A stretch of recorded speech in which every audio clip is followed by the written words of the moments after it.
everyone. Welcome back from spring break. I hope you had a great vacation and that you were able to get some rest in. Welcome back and getting straight into week 10. I wanted to give you some announcements and feedback more specifically about the free writes, the midterm, the essays, and also week 9. And I thought it'd be nice to just sort of touch base with you with a video this week. So to start off with your free writes, I loved the different perspectives. It was great to hear and see your opinions and views on different topics.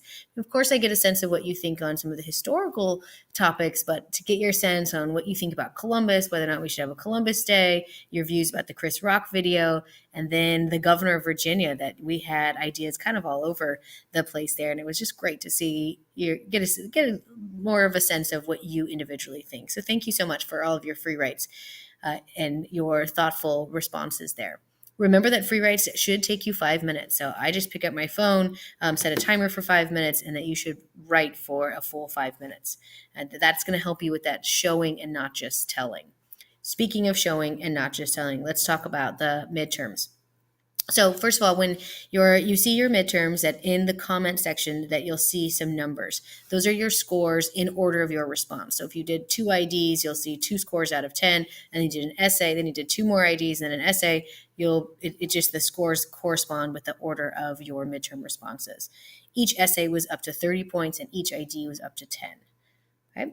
If you would like to go over your midterm scores, I would love to do that, but only in person or via my online office hours on Tuesdays. So I have face-to-face office hours from 12 to 1 in LMC in my office. And then I have also online office hours from 1 to 2. If you want to set up a time there, we can also do it via phone or if you like to chat that way as well. I will not go over midterms via email, just that it's kind of too much back and forth. I think things get lost in translation, and I'd rather just talk with you personally about that. Let's talk a little bit more about the midterm and this idea of showing and not just telling. First of all, this is a timed exercise, so I don't expect your midterms to be the most beautiful prose that I've ever read. Same is going to be true about your final. Your final exam is going to be set up in the exact same way as the midterm. Therefore, it's okay if there's spelling errors. I expect awkward sentences and a general lack of polish.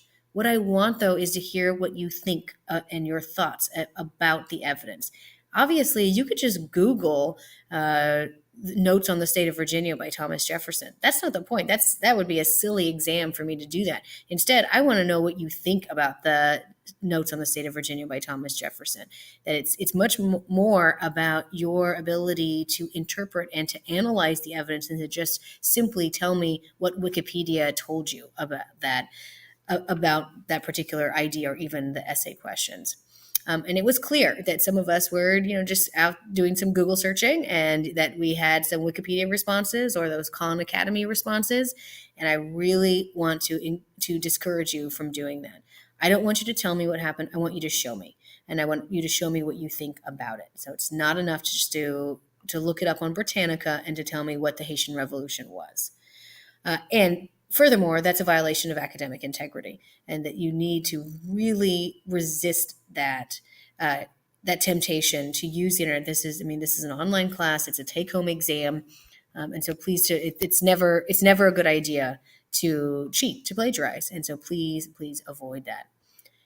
If you're worried about it, and many of you did do this, that you simply said, according to the YOP reading, according to the reading we did in week 2, or according to one of the readings, that's great. That's a good way to cover yourself and to make sure that you are giving the proper credit to the source that it's due.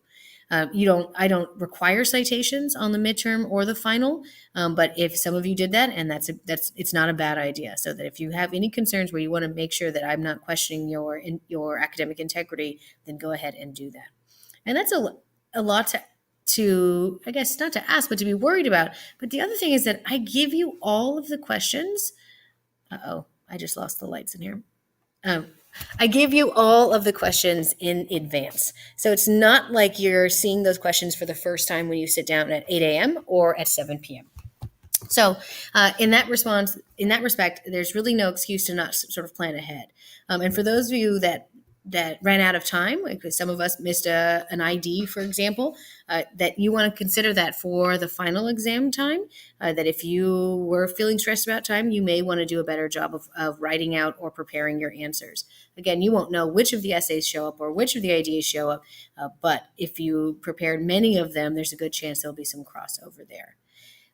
Please note that the final exam is on May 23rd at either 8 a.m. or 7 p.m. That some of us had issues, we had games, we had work, and that's, of course, that's going to happen. Life happens, but please put it on your calendar and plan accordingly. And if you have any kind of conflict, please let me know in advance and not the day of. All right. Enough said about the midterms. In general, though, we did. I think the average was an 8 in the 80s, so we did a pretty great job, and it's clear that you are really thinking through some of these historical topics. Let's talk about the essays.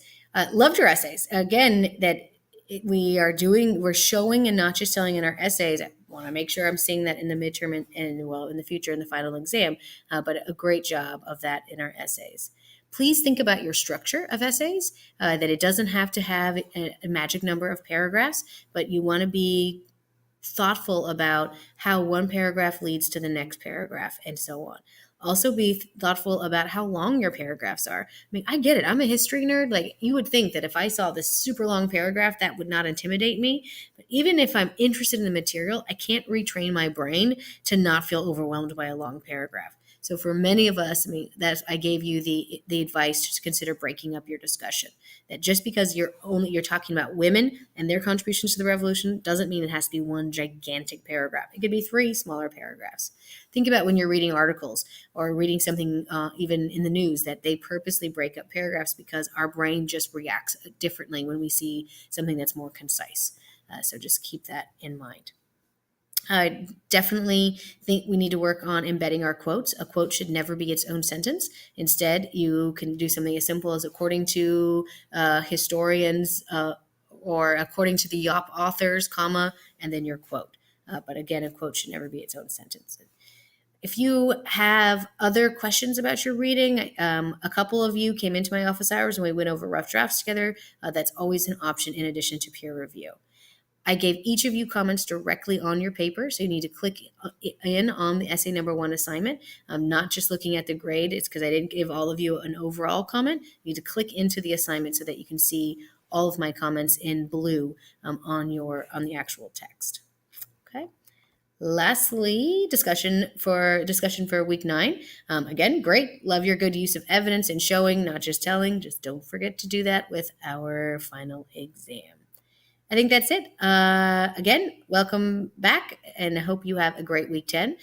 Never hesitate to reach out and let me know of any questions or concerns. Bye.